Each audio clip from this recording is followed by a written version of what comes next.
నమస్తే, welcome to our channel. నేను మీ ప్రియాంకరం.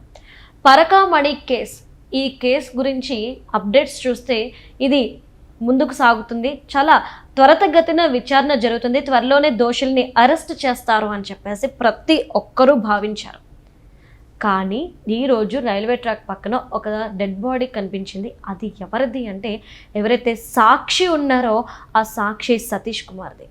మరి ఇది హత్య లేదా ఆత్మహత్య? ఏం జరిగింది? రైలు ప్రయాణం చేస్తున్న వ్యక్తి సడన్గా శవమై ఎలా కనిపించాడు? ఇలాంటి ఎన్నో ప్రశ్నలు ఉత్పన్నమవుతున్నాయి. మరి ఏమైంది అనేది తెలుసుకునే ప్రయత్నం చేద్దాం. దీని గురించి మనతో మాట్లాడడానికి ప్రముఖ political analyst and social activist Krishnakumari గారు ఉన్నారు. ఆవిడని అడిగి తెలుసుకుందాం. నమస్కారం మ్యామ్. మ్యామ్, పరకామణి కేసులో కీలకమైన సాక్షి సతీష్ కుమార్. ఈరోజు ఆయన ఇక లేరు. అయితే ఈయన కుటుంబ సభ్యులు అంటున్న దాని ప్రకారం ఇది ముమ్మాటికి హత్యే. తనని హత్య చేశారు, తను అప్రూవర్గా మారతానన్నాడు, అందుకనే వైసీపీ వాళ్ళు హత్య చేశారు అని చెప్పి కుటుంబ సభ్యులు అంటున్నారు. కొంతమంది రాష్ట్ర ప్రజలు కూడా అంటున్నారు. ఇంకోవైపు చూస్తే ఇది ఆత్మహత్య అని చెప్పేసి ఇంకొంతమంది అంటున్నారు. ఏం జరిగింది? ఈ సాక్షి లేకపోవడం వల్ల కేసు కొట్టేస్తారా? మరి కేసు స్టేటస్ ఎలా ఉండబోతుంది? ఇప్పుడు మనందరికీ తెలిసిందే, పరకామణి అంటే తిరుపతి హుండీ లో పడిన డబ్బుల్ని లెక్క వేసే ఒక కార్యక్రమాన్ని, ఆ మొత్తం వ్యవస్థని పరకామణి వ్యవస్థ అంటారు. అయితే ఈ పరకామణి వ్యవస్థలో బోలెడు మంది ఉద్యోగస్తులు ఉన్నారు. అయితే ఈ ఉద్యోగస్తులు ఎలా అందరూ దేవుడంటే భయం ఉన్నవాళ్ళు, లేకపోతే నీతిమంతులో, అలాగే అవినీతి ఎరగని వాళ్ళు ఉండరు కదా. అందరూ ఉండాలని లేదు కదా. అది ఎంత దేవస్థానమైనా దేవుడి గుళ్ళో ఉద్యోగాలు చేసే వాళ్ళకు కూడా పాపభీతి ఉంటుంది అనే ఒక నమ్మకం లేదు. అందరికీ ఉండాలని లేదు. అంటే మన ఉద్దేశం ఉండొద్దని కాదు, ఉండరు కదా. అట్లాగే ఇప్పుడు ఎట్లయితే బెల్లం ఎక్కడుంటే ఈగలు ఎట్లా వస్తాయో, సంపద ఎక్కడుంటుందో అక్కడ దాన్ని పరిరక్షించే వాళ్ళు ఉంటారు, అట్లాగే దాన్ని భక్షించే వాళ్ళు ఉంటారు. ఇప్పుడు మనకి ఈరోజు చనిపోయిన అతను పాపం పరిరక్షించే బ్యాచ్. భక్షించే బ్యాచ్ ఎవరు అంటే రవికుమార్, మనకి పైకి కనిపిస్తున్న వ్యక్తి. అతను విదేశీ కరెన్సీని, మనకి దేవుడికి వచ్చిన విదేశీ ద్రవ్యం ఏదైతే ఉంటుందో, కరెన్సీ ఏదైతే ఉంటుందో దానిని అతను పక్కదారి పట్టించాడు. ఎందుకంటే ₹1 మన భారతదేశ కరెన్సీ తీసుకున్నాడు అనుకో, ₹1 వస్తుంది. అదే $1 తీసుకున్నాడు అనుకోండి, ₹80 వస్తాయి. అదే £1 తీసుకున్నాడు అనుకోండి, ₹100 పైన వస్తుంది. అదే ఎవరన్నా కువైట్ నుంచి వచ్చిన వాళ్ళు వేసారనుకోండి, డిఫరెంట్గా ఉంటుంది. ఈ విధంగా అతను ఏం చేశాడు అంటే, అతని ధ్యాస అంతా విదేశీ కరెన్సీ మీద పడింది. అతని దృష్టి. అతను పట్టుకెళ్తున్నాడు, రోజు కాస్త పట్టుకెళ్తున్నాడు. పట్టుకెళ్ళి అది కూడబెట్టి ఆశ్చర్యపోతారు, 1400 కోట్ల ఆస్తులు తయారు చేసుకున్నాడు. సరే, తయారు చేసుకుంటే ఇది ఒకరోజు సతీష్ అనే ఒక ఉద్యోగి సీసీటీవీలో గమనించి ఉన్నాడు. అట్లా అతను ఇప్పుడు ప్రభుత్వం అది ఇంట్లో దొంగలు పడ్డారన్నట్లు పరకామణిలోనే దొంగలు పడ్డారు. ఆ దొంగలు వీళ్ళు. ఈ దొంగల్ని కాపలా కాస్తుంది ఎవరు, రక్షించే వాళ్ళు ఎవరు అంటే ఈవో ధర్మారెడ్డి పైన వాళ్ళ బాసుకు పైన సీఎం. ఇదంతా ఒక చైను. అక్కడి నుంచి అక్కడికి వాళ్ళు ఒక రూట్ వేసుకున్నారు. రూట్ వేసుకొని అందరూ ఎవరికి దొరికింది వాళ్ళు దోచుకున్నారు టీటీడీలో. ఈ దోచుకున్న ప్రాసెస్లో నెయ్యి కల్తీ జరిగిందా, లేకపోతే ఇంకోటి జరిగిందా, ఏం జరిగింది అనేది అసలు నిజంగా వెంకటేశ్వర స్వామి వచ్చి చెప్తే తప్పితే, అంటే తవ్వే కొద్దీ పాములు బయటకు వస్తున్నాయి. ఆ పాముల్లో ఒక పాము ఈ రవికుమార్. అయితే ఇది ఏ రోజైతే బయటకు వచ్చిందో వ్యవహారం, ఏది గత ప్రభుత్వంలోనే బయటకు వచ్చినప్పుడు వీళ్ళు ఏమనుకున్నారంటే, అమ్మో ఇది బయటికి పొక్కిందంటే ప్రాబ్లం అవుతుంది, మనం ఇక్కడికిక్కడ సాల్వ్ చేసేద్దాము, ఇది కేసు అయింది. సతీష్ అనే అతను పై అధికారులకు చెప్పటం వల్ల కేసు అయ్యింది. ఈ కేసు అయిన దాన్ని మనము మరి కోర్టుకు వెళ్ళాలి కదా. రెగ్యులర్ కోర్టుకు వెళ్ళే కంటే కూడా లోక్ అదాలత్లో అయితే అవి బండిల్స్ కేసులు అవుతూ ఉంటాయి లోక్ అదాలత్లో, పరిష్కారం అయ్యే కేసులు. ఆ కేసులో ఇది ఒక కేసు లాగా వెళ్ళిపోద్ది అనుకున్నారు. రెగ్యులర్ కోర్టు అనుకోమ్మా, ఆ రెగ్యులర్ కోర్టుకి ఎవరు వచ్చారు ఎవరు వెళ్ళారు అన్నీ తెలుస్తాయి కదా. అందుకని ఏం చేశారంటే వీళ్ళు తెలివిగా ఇది బయట ప్రపంచానికి తెలియకోకుండా, మరి స్కామ్ కదా, బయట ప్రపంచానికి తెలియకోకుండా ఉండటం కోసం లోక్ అదాలత్లో పెట్టారు.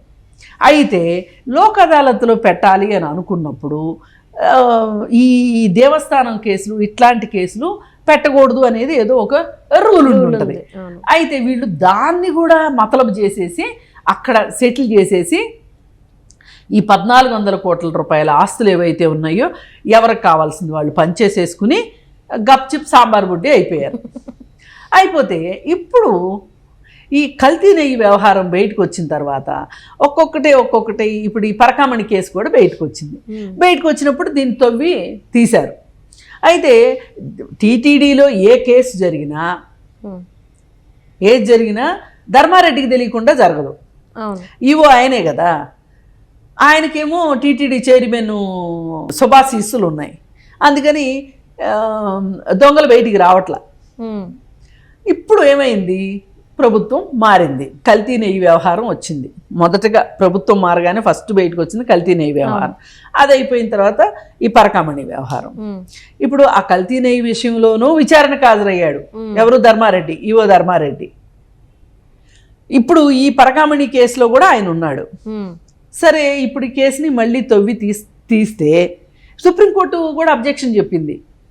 ఏమి మీరు సర్దేసేసుకుంటారా, మీకు అనుకూలంగా చేసుకుంటారా, ఏ కేసు ఎక్కడ సాల్వ్ అవ్వాలో తెలియదా మీకు, ఇట్లాంటి కేసు లోక్ అదాలత్లో సెటిల్ అవ్వడం ఏంటి అని చెప్పి చీవాట్లు పెట్టి, అసలు లోక్ అదాలత్లో జడ్జిమెంట్ ఇచ్చిన జడ్జి ఎవరు, ఆ జడ్జిని పట్టరండి ఫస్ట్ అన్నారు. అనేసరికి ఇప్పుడు ఈ తీగలా అయితే డొంక కదిలింది. ఈ డొంక కదిలేసరికి అసలు ఎవరి ద్వారా ఈ స్కామ్ బయటకు వచ్చింది అనేది చూస్తే సతీష్ అనే అతని ద్వారా వచ్చింది స్కామ్ బయటికి. ఇప్పుడు ఈ సతీష్ సాక్ష్యం చెప్తాడు వెళ్ళి, ఖచ్చితంగా ఐ విట్నెస్ చెప్తాడు.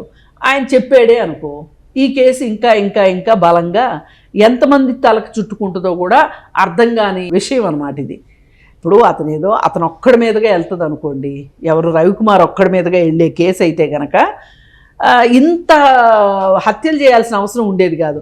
రవికుమార్ ఒక్కడిని మేనేజ్ చేసేస్తే అవసరమైతే నువ్వు జైలుకి పోరా అంటే పోయి ఉండేవాడు. కానీ ఇతను సతీష్ లొంగట్ల వాళ్ళ మాటలకి, నేను సాక్ష్యం ఇస్తాననే అంటున్నాడు. ఇతను ఉంటే డేంజరు అని చెప్పి ఇతను సాక్ష్యం చెప్పడానికి వెళతంటే అతన్ని చంపేశారు. అంటే ఇప్పుడు ఈ సాక్షి లేనంత మాత్రాన ఈ కేసు కాకుండా పోద్దా? అంటే కేసు పెట్టినాడు కూడా మెయిన్ ఏమో కదా మేడం, కావచ్చు. అక్కడ లోక్ అదాలత్లో వీళ్ళు సెటిల్మెంట్ చేశారు కదా, ఆ సెటిల్మెంట్ బేస్ చేసుకుని కూడా కేసు జరుగుద్ది కదా. ఓకే, కేసు రన్ అవుతూనే ఉంటుంది. కేసు రన్ అవ్వాల్సిందే. అంటే వైసీపీ వాళ్ళు పప్పులో కాలేశారు. వాళ్ళు ఏమనుకున్నారంటే ఇప్పటికిప్పుడు ఇది సెటిల్ అంటే ఒక సాక్షిని మనం లేకుండా చేసేస్తే అయిపోద్ది అని. ఇప్పుడు వీళ్ళకి అలవాటే కదా. వివేకానంద రెడ్డి కేసులో ఎంతమంది చచ్చిపోయారు చెప్పండి? చనిపోతూనే ఉన్నారు. ఎంతమంది ఇంక లెక్క, రేపు మాపో ఇంకెవరైనా చనిపోయినా ఆశ్చర్యపోకర్లా. ఇప్పుడు దస్తగిరి అనేవాడు ఒకడు అప్రూవర్గా మారకపోయి ఉంటే గనక వివేకానంద రెడ్డి కేసు వెలుగులోకి వచ్చేది కాదు. వెలుగులోకి రాకపోతే ఇంతమంది సాక్షులు చచ్చిపోవాల్సిన అవసరం ఉండేది కాదు. పాపం తప్పు చేశాడు దస్తగిరి. అది ఇప్పుడు వైసీపీ వాళ్ళ దృష్టిలో దస్తగిరి తప్పు చేశాడు అంతే, ఈ కేసు బయటికి తీసుకొచ్చి.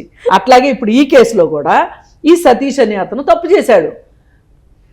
తను కూడా కాస్త డబ్బులు పుచ్చుకొని నోరు మూసుకుని ఉండక, నీకేం పోయే కాలం రా, అసలు నువ్వెందుకు సాక్ష్యం చెప్తానని బయలుదేరావు పెద్ద పుడింగిలాగా, నువ్వు కూడా మాకలాగా నోరు మూసుకుని కూర్చోలేవా అని.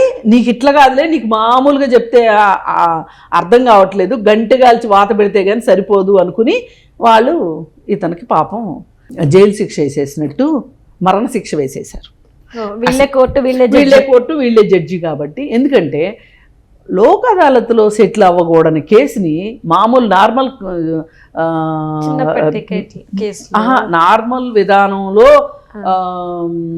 ఆర్గ్యుమెంట్స్ జరిగి నార్మల్ కోర్టులో సెటిల్ అవ్వాల్సిన విషయాన్ని వీళ్ళు తీసుకొని వచ్చి 14 కోట్ల కేసుని వీళ్ళు ఏదో ఒక చిన్న నగల దుకాణంలో దొంగతనం లాగానో లేకపోతే ఇంకేదో ఓ చిన్న ఆస్తి ఇద్దరు వ్యక్తులు ప్రైవేట్ వ్యక్తుల వ్యవహారంలో అన్నట్లుగా లోక్ అదాలత్లో సెటిల్ చేశారంటే వాళ్ళని ఏమనుకోవాలి? అంటే వాళ్ళకి ఏది తోస్తే అది, వాళ్ళకి ఏది ఉపయోగమైతే అది వాళ్ళకి నచ్చినట్టు చేసుకుంటూ వెళ్ళిపోయారు వాళ్ళు. ఇది ఈ కథ, ఈ పరకామణి కథ. ఇప్పుడు ఈ కథలో ఇంకెన్ని మలుపులు, ఇంకెంతమంది చావులు, ఇంకెంతమంది చచ్చిపోతారో మనం వేచి చూడాలన్నమాట. అంటే ఇది టు బీ కంటిన్యూడ్ మూవీ అంటారు కదా, అదే అది టు బీ కంటిన్యూడ్ స్టోరీ అనమాట. మనం వేచి చూడాలి. Right. Thank you so much. Thank you.